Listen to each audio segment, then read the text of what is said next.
አብርሽ ቀብራራውና አቤሎ ጫታሙ እንግዲህ ዛሬ ደግሞ ስፖርት እየሰሩ ጅም ቤት ላይ ማንንም አንሰማመኛ እንግዲህ ባለፈውም ዳኒን ያገትነው በዚህ ነው።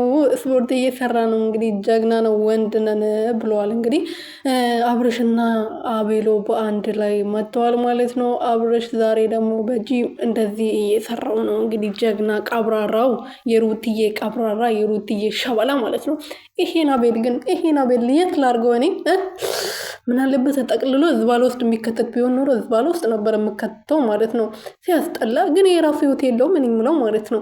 ሰላም ቤተሰቦቼ እንዴት ናችሁልኝ? እኔ ያለው ፈጣሪ የተመሰገነው በያላችሁበት ሰላማችሁ ብዝት ትርፍርፍ ይበልልኝ የኔ ወርቆች ማለት ነው።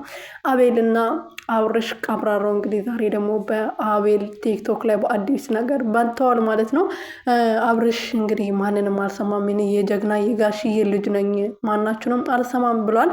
ሰሞኑን እንግዲህ ዳኒ ጥሩ ምላሽ ይመልስላቸዋል እርግጠኛ ነኝ። ዳኒ ትላንት አውቆ ነው እንጂ ዛሬ ሰላም ተፈጥሯል እኛ ደህና ነን ያለው እንደዚህ በቀላሉ ዳኒ ዝም አይልም። እንደዛ ተፈጥሮ እንደዛ አድርጎት እንደዛ በግድ መኪና ውስጥ አስገብቶት ተመልካቹ እንዲረጋጋና አውቆ አዘናግቶት የሆነ ነገር ያደርጓል። ዳኒ አብርሽና አቤል ደግሞ ለሱ እየተዘጋጁ ነው እንግዲህ ያው ስፖርት መስራት አለብን እያሉ ነው እንግዲህ በደንብ አድርገን ጡንቻችን ማዘጋጀት አለብን ከዳኒ ጋር መደባደብ አለብን እያሉ ነውና ለማንኛውም ይመቻቹ አሪፍ ነው።